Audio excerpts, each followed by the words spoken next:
When my mother-in-law was asked if I would be preparing the New Year's meal, her response was immediate, a dramatic wave of her hands, followed by an exaggerated laugh. Absolutely not, impossible. My daughter-in-law can't cook to save her life, she exclaimed, making sure everyone around could hear. She dubbed me the hopeless housewife, incapable of even managing a New Year's feast. With pride, she declared herself the one in charge of the kitchen. Her laughter wasn't just irritating, it was humiliating. I'd endured enough. My name is Natalie, I'm 29, and I married last year. As a full-time housewife, I genuinely enjoy cooking, and my husband, Daniel, is far from picky. He'll eat anything that's edible, and he's kind and understanding. We live in a lovely newly renovated home with a dream kitchen that has a large island. In theory, everything should be perfect, but there's one constant issue: my mother-in-law. She takes immense pride in her cooking skills and views me as a complete failure in the kitchen. And she doesn't keep it to herself, she lets everyone know. Just the other day, I overheard her chatting with the neighbor's wife, making sure her voice was loud enough for me to hear as I hung laundry outside. My daughter-in-law can't even cook properly. It's dreadful. I don't know how she was raised. My poor son, stuck with her, she lamented. Her words hit me like arrows, but hearing her belittle my family, especially my parents, was more than I could bear. I knew I couldn't let this continue. I've always respected my parents, who taught me so much, but my mother-in-law never made the effort to understand or appreciate those lessons. Instead, she opted to criticize. Today was just another episode in her ongoing series of jabs. She doesn't even know how to season anything. If I don't cook, there's no flavor at all. Why did my son marry someone like her? She complained, with the neighbors joining in, suggesting that Daniel must have made a mistake marrying me. They even wondered why she hadn't taught me herself. I clenched my jaw, wishing they would just stop. My grip on a glass tightened, and it cracked in my hand. That evening, when Daniel came home and my mother-in-law was conveniently in the shower, I saw my chance.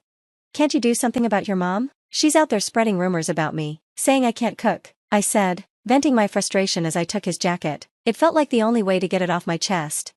Daniel, though, didn't react the way I expected. He wasn't close to his mother, and he's always been good to me, so I thought he'd defend me, but instead, he seemed confused. "Well, Mom's always been particular about cooking," he said, scratching his head. The word particular felt like a poor excuse for the harsh words I'd been hearing. I bit back a comment about her obsession with overpowering spices, staring at him in disbelief. "She's a good cook, though, right?" he asked, almost too casually. "I don't know about good or bad cooking," I replied, fighting the urge to say more. "Please, just get along with her. Isn't that what a wife is supposed to do?" And with that, he walked out of the room, leaving me stunned. Was he serious? What did he mean by a wife's duty? I was struggling to make sense of his words. A wave of frustration hit me. As much as I hated to admit it, my mother-in-law's cooking wasn't something I enjoyed. She'd taken over the kitchen for the last year, supposedly to spare me from the effort, but her meals were far from enjoyable. She believed that loading up on spices made everything better, and Daniel, raised on that style of cooking, always ate without complaint. For me, though, it felt like a daily battle, trying to finish meals that were not only too spicy but also began to affect my health. Each meal became a silent struggle, forcing down the food, afraid of the consequences if I didn't. When I was alone in our bedroom, I let out a frustrated sigh. The hardest part wasn't her cooking, it was that Daniel didn't seem to care about how I felt.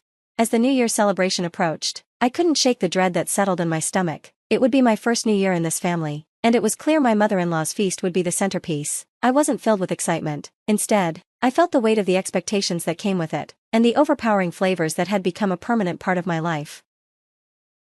When Daniel casually mentioned that it was customary for the family to gather and enjoy the feast prepared by his mother for New Year's, I couldn't help but silently question the tradition. I wondered if it was the food they truly loved or if they'd just gotten used to it over the years. On the outside, I simply murmured an "oh," trying to mask the mix of uncertainty and resignation that washed over me. Despite the sympathy I felt for the relatives who eagerly attended each year, I couldn't shake the sense of dread that crept in at the thought of another feast prepared by my mother-in-law.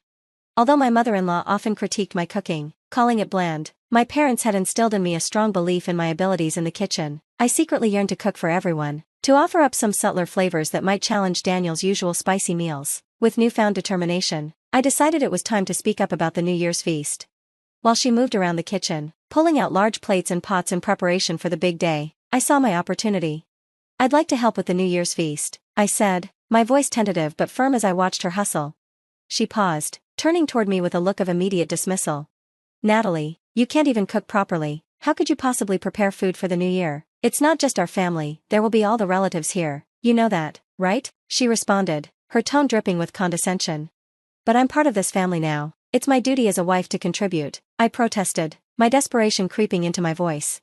She shook her head dismissively. Do you really want to make things awkward right at the start of the new year? Everyone expects my cooking. We can't disappoint them. Please, understand, and don't interfere. Frustration bubbled inside me as I watched her turn back to her preparations, effectively shutting down my offer with a wave of her hand. The new year arrived, and the house filled with about 20 relatives, more than I had anticipated, many of whom I hadn't seen since the wedding. I greeted each guest warmly, ushering them into the spacious dining room that had once intimidated me when I first moved in. The large room, bustling with chatter and laughter, seemed to come alive, perfectly suited for the gathering. Meanwhile, my mother-in-law was already the center of attention in the kitchen, deep in conversation with the arriving relatives, orchestrating the celebration as if it were entirely her domain. During the festive preparations, a relative, clearly curious, asked, "By the way, is Natalie preparing the feast this year?" Without missing a beat, my mother-in-law waved her hands dismissively and laughed loudly. "Impossible, my daughter-in-law can't cook at all. She's a hopeless housewife who can't even manage a New Year's feast. I'm the one who handles everything around here," she declared, her laughter sharp and cutting. It wasn't a joke, it was a direct, public insult, meant to humiliate me. At that moment, I reached my breaking point. "Mother-in-law, please let me prepare the New Year's feast this time. If it doesn't turn out well, you can always whip up a palate-cleansing dish," I said, trying to break the uncomfortable silence that had settled. After a brief pause, the room began to murmur with whispers from the relatives. "Well, I certainly don't want a disappointing meal, but I guess practice makes perfect, right?" My mother-in-law conceded reluctantly, sensing the shift in the room as some relatives began to side with me. "Fine, if it doesn't work out, Frida can step in," she added, still unwilling to let go entirely. "All right then, Nat, you can take the reins this year," she said with a sigh, her words carrying a reluctant tone. "But remember, I can always step in. Ladies and gentlemen, let's humor this hopeless housewife for once," she announced, her voice dripping with patronization. With my heart swelling with pride and a fierce determination, I was ready to show everyone what I could do. This was my moment to change the narrative. I threw myself into preparing the meal, pouring everything I had into every dish. As I placed the beautifully arranged feast on the large platter, the room buzzed with praise. "Wow, the meal turned out perfectly. It looks amazing. Well done, Natalie. This isn't something just anyone could pull off," they said, their enthusiasm lifting my spirits. Amidst the compliments, my mother-in-law, who had just returned from shopping for the so-called palate-cleansing dish, glanced at my spread. "It looks fine, I suppose, but it's probably bland," she remarked, emphasizing probably, clearly unwilling to acknowledge any success. Ignoring her, I focused on handing out paper plates and forks to the relatives, encouraging them to enjoy the meal. My mother-in-law rushed into the kitchen, eager to start her backup dish. She kept a watchful eye on the proceedings, likely expecting an opportunity to step in. The relatives took tentative bites of my dishes. A murmur of approval began to grow. Unfazed, my mother-in-law chuckled loudly and announced, "See, I told you, this is why she's the incompetent daughter-in-law. You don't have to force yourselves. I'll prepare the palate-cleansing dish right away." Her tone was triumphantly condescending, assuming the meal would be a failure. But her satisfaction quickly faded as the room filled with genuine admiration. "This is the best New Year's food I've ever had. It's like something from a fancy hotel. Natalie, where did you learn to cook like this?" one of the relatives exclaimed, their voice full of awe. The room buzzed with energy as others chimed in with similar praise. In that moment, my mother-in-law stood frozen, stunned into silence by the unexpected approval. With all attention now focused on me, I felt a surge of confidence. It was the perfect time to share my background. "I grew up in a family deeply passionate about food," I began, my voice steady with pride. "My family owns a renowned French restaurant, celebrated for its authentic cuisine and even recognized in the Michelin Guide. My father is the 5th generation overseeing culinary operations, and my mother, from a long line of chefs, supports him wholeheartedly. From a young age, I learned to cook by observing them. By the time I was in upper elementary school, I was already learning to cook alongside them. Although my brother will inherit the restaurant, the culinary knowledge passed down from my parents remains a deep source of pride within me."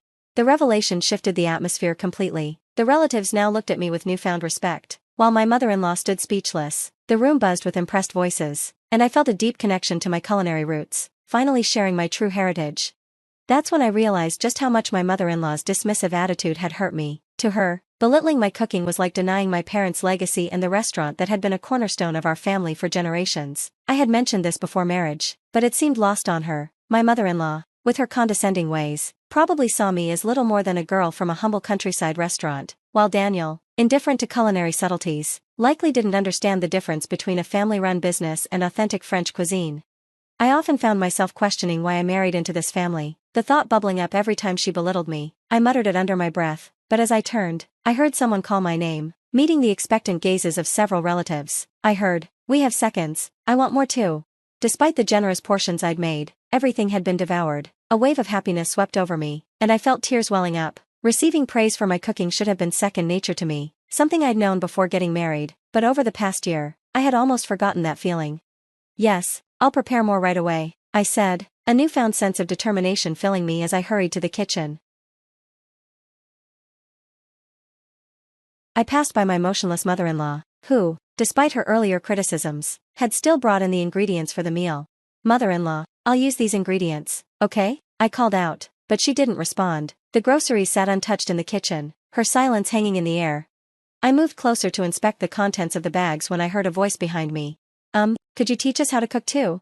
I turned to find 4 women standing in the doorway, ranging in age from my own to about my mother-in-law's. Their unexpected request sent a surge of warmth through me. This wasn't just a chance to share my skills, it was an opportunity to connect across generations, to bridge the gap between family members through the shared love of cooking. It felt like a chance to validate myself, to show them not just my skills, but the rich culinary tradition I had inherited. Their eyes sparkled with genuine curiosity and admiration. "The food was amazing, we'd love to learn from you," they said, their enthusiasm filling the room. Their words ignited something within me. I'd never thought about teaching cooking before, but in that moment, I realized how much I could offer. With a smile, I agreed to teach them, and the room buzzed with excitement. They chatted eagerly about how they'd impress their husbands by improving their cooking skills, and just like that, an impromptu cooking class was born. From a distance, my mother-in-law watched us, her face unreadable as she silently tidied up the kitchen. As the class came to an end and we served the dishes, they were met with enthusiastic praise. "I have to admit, Grace's cooking can be a bit too salty for me," Jennifer, one of the women, said with a radiant smile, "but Natalie's dishes, they're delicate and refined, like real French cuisine." A wave of pride washed over me, mixed with a slight unease. I shot a tentative smile in my mother-in-law's direction, but she remained focused on her cleaning, undisturbed by the compliments floating through the room. Just as I began to wonder how to navigate the tension, Daniel walked in, his voice steady. "I actually prefer Natalie's cooking," he said, glancing at his mother. "Mom's strong flavors have always made me worry about the salt. Honestly, I think Natalie should handle the cooking from now on." His words seemed to catch my mother-in-law off guard. She stood there for a moment, stunned, before quietly retreating to her room. The ripple effect of my culinary success spread quickly through the family. Relatives who had once doubted me now looked at me with newfound respect. This unexpected shift in perspective not only boosted my confidence but subtly altered the family dynamics in ways I hadn't anticipated. Soon, my reputation as a skilled chef began to grow. People started asking me to teach cooking classes, and though I was initially hesitant, I remembered the joy I had felt teaching the impromptu class during the New Year celebration. I decided to embrace the opportunity. Word spread fast, and before long, I was being asked to teach classes from all over the country. Life has a funny way of surprising you. I never expected this to be the path my life would take, but soon enough, I found myself featured in a prominent cooking magazine. In the article, I spoke about my culinary heritage and how my father had shaped my skills, feeling proud to share my story with the world. As for my mother-in-law, the woman who had once spread rumors about my cooking abilities, she stopped commenting on food altogether. The shift in family and public opinion had silenced her harsh remarks, and eventually, she stopped cooking altogether, leaving me in charge of meals in our home. Though the increase in responsibilities kept me busy, our household finally settled into a peaceful rhythm, a far cry from the tension that had once defined our interactions.